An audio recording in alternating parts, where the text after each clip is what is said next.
The information contained in this podcast is an expression of opinion and does not constitute investment advice. This is the Gold Money Foundation podcast with Alasdair MacLeod, keeping you up to date with expert opinion on precious metals and the markets.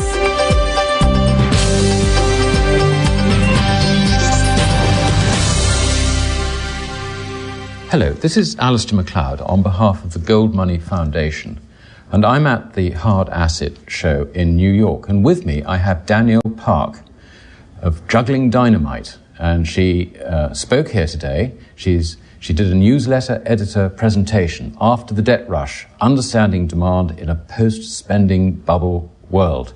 Welcome, Danielle. Thank you. The post-spending bubble world. So we're sort of post the spending bit. How do you see the bubble world at the moment, or the decline, the popping of the bubble? And what bubble are we really talking about? Well, it's been the debt belief structure that we saw in the consumer markets build up until about 2006, in various housing markets in the world, and then extension of that by intervention by central bankers and governments when the bubble finally burst to try and keep the thing inflated.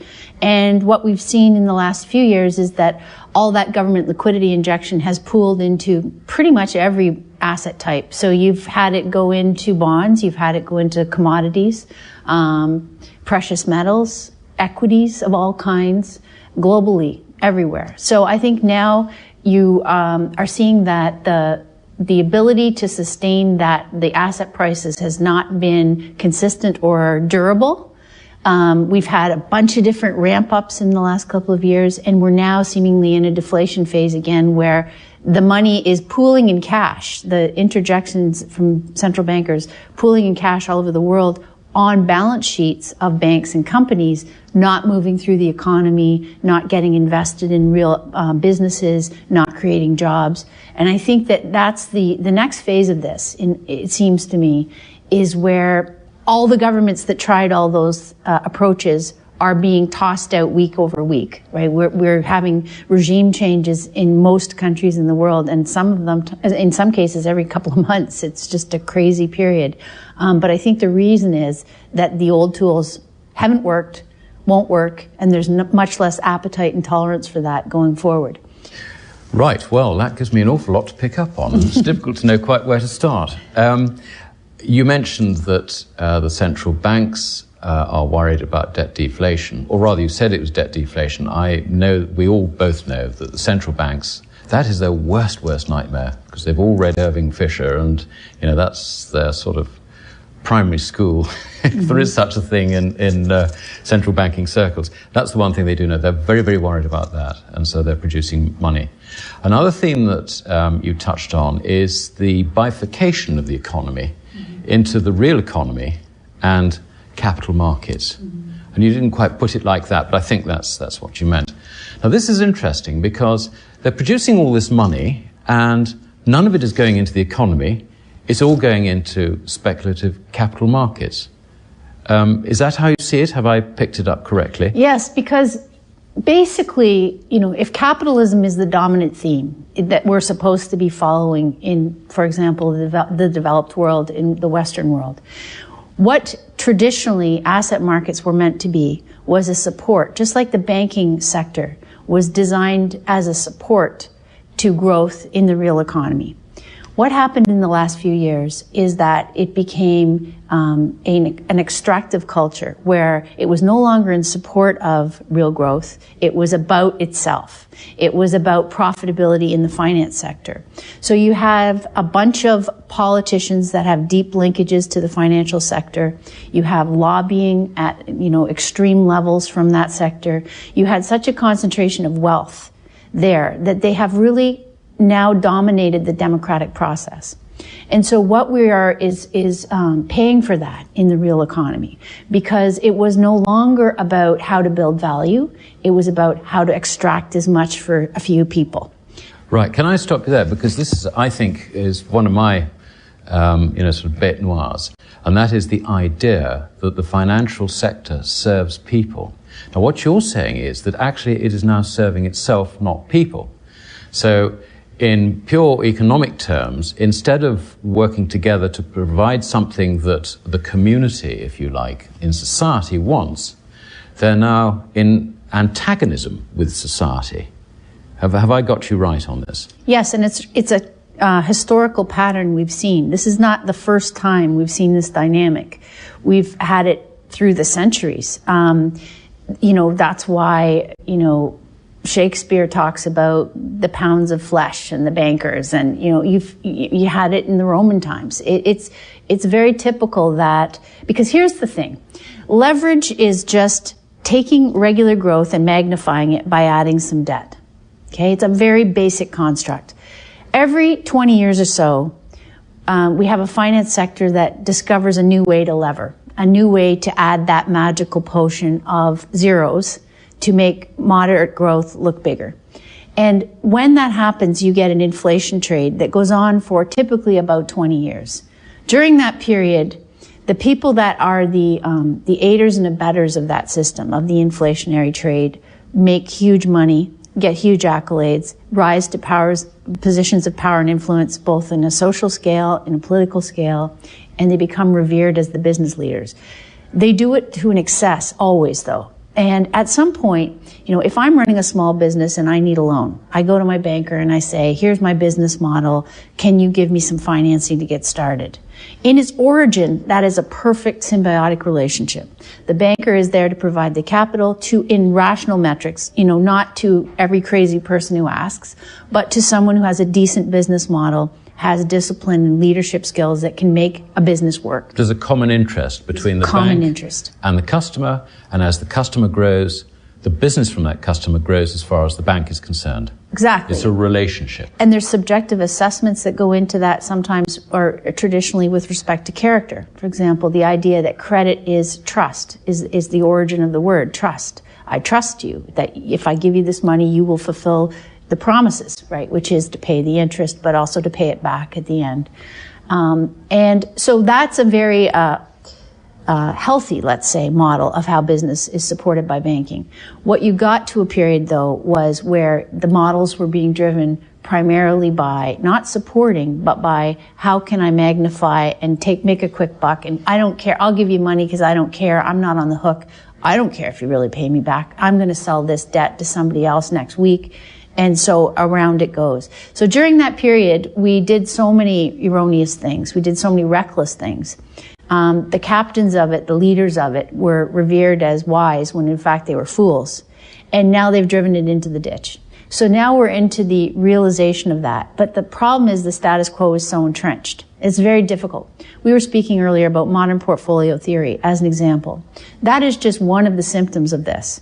So during the 80s and 90s, when conditions were easy, inflation was falling, tax rates were falling, interest rates were falling, everybody looked like a wizard because it's the best of all possible worlds. And then you throw on that the demographic of the boomers coming in and how many trends they were driving. So everybody looked like really brilliant. And you had a financial community on the intellectual side even, who were writing papers that were commissioned by the sales arm. So the sales arm was the leverage adders, who were making these fabulous profits and bets. And it was all going well for a time. And so the PhDs were basically, bought to say that this was all healthy, organic, the way it should work, and supportive of the economy.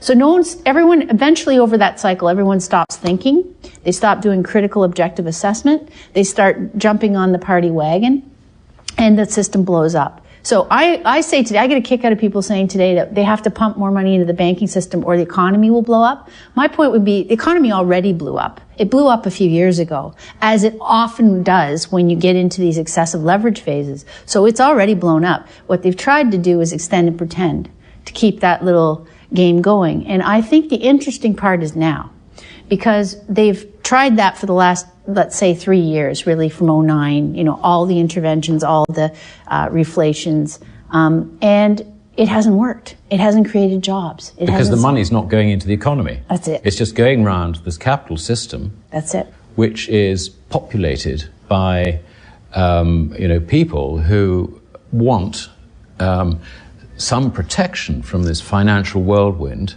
and all they're finding is a system that seeks to profit directly, in antagonism, as it were, from people. Right. So, but I thought regulation was meant to. I thought good financial regulation was meant to stop this. Mm-hmm. Well, it does in a way. Key broad strokes are important, I think, in a civilized society. I'm not a person who says we can survive with no regulation whatsoever. I don't see how we can do that, for example, driving on roads. I don't see how we can do that in terms of, the broad society. You're not allowed to just rob and murder people and go away unscathed. So clearly there's a certain structure that must be maintained. Yes, but that's a structure rather than regulation per se. Well, the problem is that we had some good regulation. For example, the Glass-Steagall division between investment banking and the banking arm.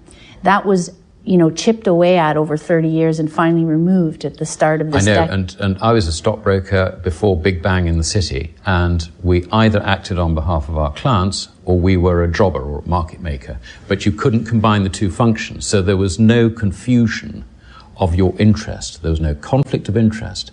So what you're saying is that where regulation is now failing is because you have got this confliction of interest inherent in every player in the system. Yes, because they took away the dividing line between northbound and southbound traffic. So that division was there because human behavior is a certain way and always will be. It cannot control itself in excesses when certain basic rules are out of the way. So if you take away the dividing line, everyone drives into each other. It's crazy. The most prudent thing you can do is just put the line back. And we've learned this lesson so many times. And everyone, in the last run-up, it's been this belief that we were somehow smarter this time. This is just classic hubris. We aren't smarter. We're very conflicted if we are allowed to be. So basic things. And the other thing is, the whole big bailing out, too big to fail nonsense. This has got to end because This is capitalism at its very ugliest. This is gutted of its strength. Yeah, but how can you end that when, you look at things like derivatives, and, I pick on this because everybody understands that derivatives are potentially something rather lethal. You have enormous derivative positions. I can't, I've lost count of the hundreds of trillions that 1.4 quadrillion. Oh my goodness! I can't even imagine that. That's the number of dots. Sort of full stops on a on a page of paper that would take you to the moon and back or something. It's just absolutely staggering. So we've got. We've got these sort of weapons of mass destruction, as someone called CDS. I think it was Warren Buffett called credit default swaps, going way back. If someone in that chain falls over, then you can't stop the whole of the rest of the system falling over. Isn't that But it would be a self-clearing mechanism. The real economy is not going to collapse because a bunch of unsustainable constructs follow their normal path to collapse. The derivatives market is the latest manifestation of humans as insane beings. That's crazy. What happened was crazy. And this is where I go back to, I think we're in the mean reversion now, because at 1.4 quadrillion or so of zeros floating around, there is no connection to the real economy there. There's no connection to even the stock and bond markets. The size is insanely multiplied here in this particular dimension. So what I'm saying is that, again, what are you going to do? Add more zeros to try and save this system? What are we going to go round the universe twice? That's what we're doing. Yes, that's what we're doing. But it's a unsustainable system that's been sustained for a long time. But here's the thing, because in the adding on for a while, the real economy looked like it was benefiting, right? We had above trend growth. We had 5% global growth at the peak in 2006.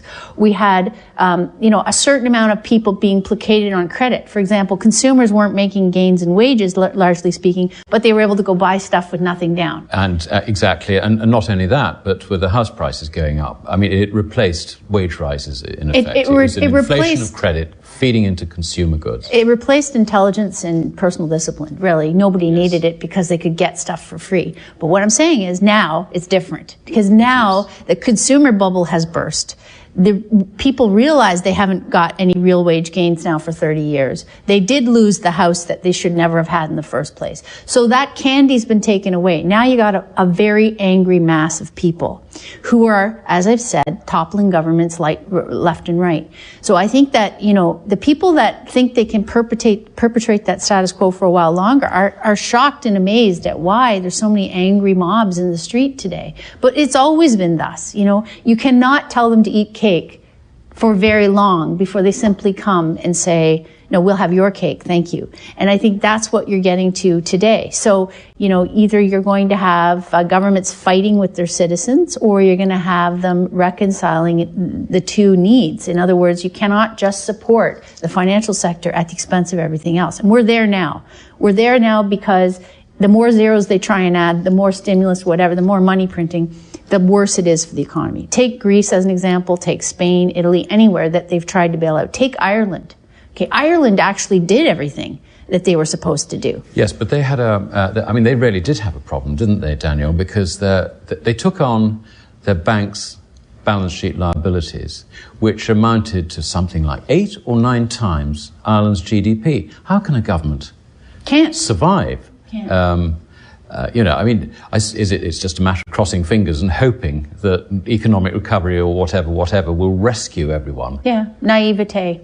Naivete, as you say, and that's a good word, and a blindness on the other side, because I don't know if you agree with this, but it seems to me that the neoclassical economists who are very, very quick to promote the benefits of government intervention keep absolutely quiet about the accumulation of debt, both in the public sector and private sector, that implies. And it's that bit that's really falling over. That was the bubble bit. And we're now in the post-bubble era, as you described, and is watching how that plays out. Absolutely. Because here's, I offend the left and the right because I find both policies of extremes to be unhelpful in this. We must cut down governments. They're far too big. We must reinvest in the real economy. Yeah, well, governments are an inefficient deployment of economic resources. But we need them unless we are going to live in an anarchy. We need a certain amount of governance and leadership in a civilized society. A legal structure, if you like, a legal within structure. Which society hence can the sort rule of itself law. out. The Yes. beauty of certain basic concepts like the rule of law. Contract. Yes. It requires people, though, to be caught if they're breaking laws. It requires them to be prosecuted if they're breaking laws. The great inflation of all the zeros being added also brought with it this intolerance for anyone questioning one's genius. So the regulators were completely gutted of any meaningful equipment or manpower or even rule set. So we should not be so surprised today that we've had no regulation. Nobody wanted it, no one paid for it, and no one gave them any meaningful powers. So it's the ultimate taunt to now say, well, the regulators were toothless. Yes, and designed to be so by the last several administrations, and certainly in America and other countries. And so here's the thing: it's simply this. Cut the line of credit between the taxpayer and the financial institutions. Let them fall on their own sword. The real economy will come out of it like Pegasus. I am sure of it. It won't come out worse than it is already, because this poop has already hit the fan. We've extended and pretended and supported some of the people who have continued to extract their bonuses and ridiculous pay out of a system that is not worthy of any merit whatsoever. It's been a hollow shell. A Ponzi. It's just been a perfect Ponzi. But now we need to actually say, okay, how are we going to get the real economy back to work? Because it's actually customers that drive business. If you don't have any customers, this is what the finance sector and the champions of industry forgot in their neat little circles of clubs and meetings. If you don't have customers, you don't have any sales. Because now you can't just lever it up. So you got to go back and pick those people up. And it's complicated. It takes time. It takes shifts in policy and behavior on all levels. But it's time to admit that system can't continue. Right. Okay. Now, I can understand that. Let's turn the focus slightly onto money itself. We have a situation where governments have expanded the quantity of money in circulation very substantially in amounts which is hard to find a historical parallel. There are individual historical parallels, but this has never happened where all the major currencies have undergone a massive monetary inflation at the same time. And it's all part of what you described earlier, this attempt to counteract the contraction of bank credit and to stop bank credit producing the Irving Fisher, style implosion, I suppose is the right word. This expansion of money, just pure money, is bound to have inflationary consequences down the road. With inflationary consequences, if you hold interest rates where they are, then real interest rates go more and more negative. But if they go more and more negative, and you try and control that, it means that you have to raise nominal interest rates. You start raising nominal interest rates, then the first people in the bankruptcy queue are governments. Mm-hmm. And that essentially is the problem that Greece has, Spain has, and all the rest of it, which you referred to just now. How do we get out of that problem? Is there any escape? Oh, yes, because we've seen this on a country-by-country scale throughout history as well. They need to knock off zeros. They are actually bankrupt. It's farcical to say they will go bankrupt. They are actually bankrupt. They've only been able to continue like this by pretending that certain things are not the case. So, we've already had that happen. The system simply has to reset itself, which means that governments won't be able to pay each other back. I started talking about, 5 years ago, I was doing a similar interview in Las Vegas, and they said, what could they possibly do? And I said, well, the good news is it's not a pandemic. Okay, that would be a really big threat. It's not a wiping out the world's fresh water supply. That would be really big. That would be hard to fix. This is just zeros. This is the plague of zeros that have stacked up on the hubris of certain beliefs. We simply need to knock off the zeros. So yes, governments have to forgive each other. Everything gets zeroed down, kind of like those crossing out of zeros in mathematical equations. And we get back to the business of what resources are there? What can we actually support in terms of investment, and as I say, you're going to have to invest in certain things in the economy that are life supporting, like water and energy and shelter and health. Yeah. But it's a period where everyone has to kind of get a wake-up call in the sense of the culture of entitlement, I think, cannot continue in this dynamic. People will have to start taking responsibility for their own health, for example, which means stop eating so much, start exercising more, stop depending on drugs to survive. And the people that can make the adjustments will thrive quite well through this period, I believe. The people that can't, well, then they can't. If you're a banker who only knows how to add zeros and you can't think up anything more productive to do with your time, well, then you won't have a job in this new world. Can you make anything? Can you add value?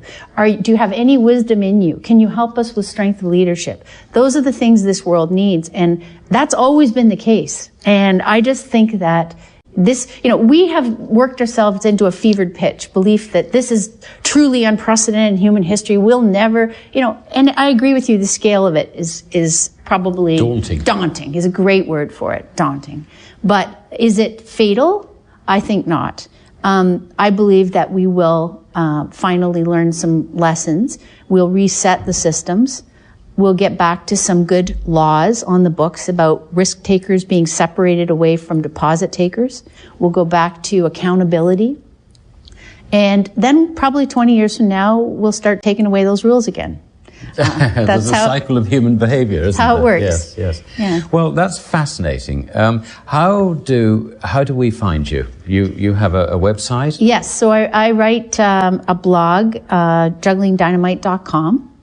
And it was juggling as in throwing up balls in the air, as it were. Of dynamite sticks, yes. And it was born out of my book of 2007, Juggling Dynamite, An Insider's Wisdom on Money Markets and Wealth That Lasts. Right. And so I started writing the blog out of the book, and it has readers all over the world. And I try and be the filter. I try and help people who are trying to, disseminate this huge torrent of information and clips and opinions and just try and distill it down to, here's the things that are actually real and matter, and here's the trends we're watching.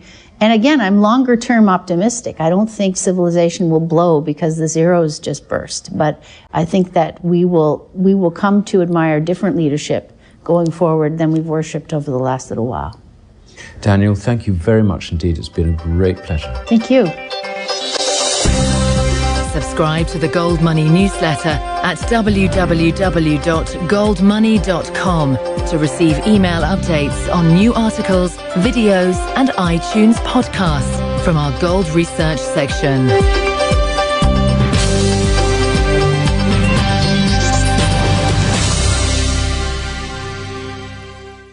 In a deflation phase again, where the money is pooling in cash, the interjections from central bankers pooling in cash all over the world on balance sheets of banks and companies, not moving through the economy, not getting invested in real businesses, not creating jobs. And I think that that's the next phase of this, it seems to me, is where all the governments that tried all those approaches are being tossed out week over week, right? We're having regime changes in most countries in the world, and some of them, in some cases, every couple of months. It's just a crazy period.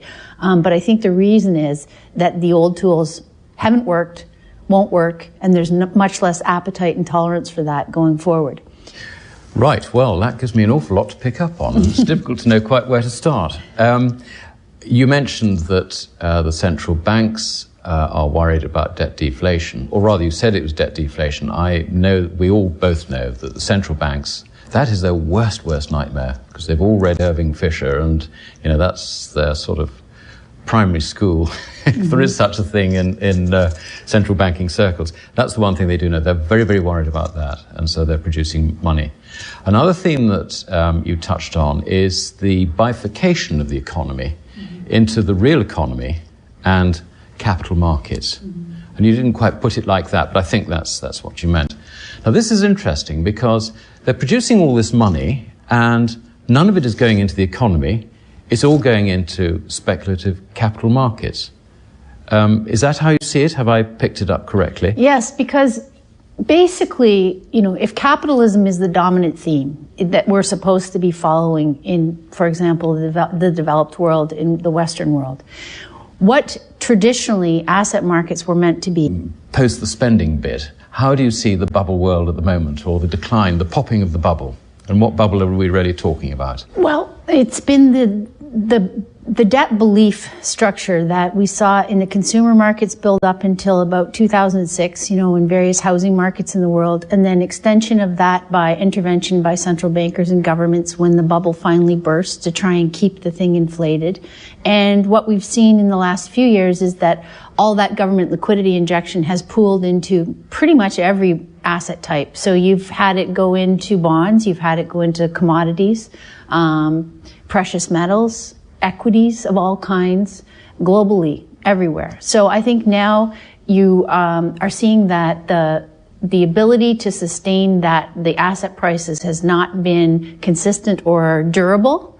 We've had a bunch of different ramp ups in the last couple of years, and we're now seeing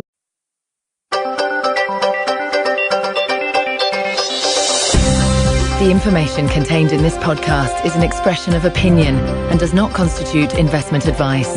This is the Gold Money Foundation podcast with Alasdair MacLeod, keeping you up to date with expert opinion on precious metals and the markets.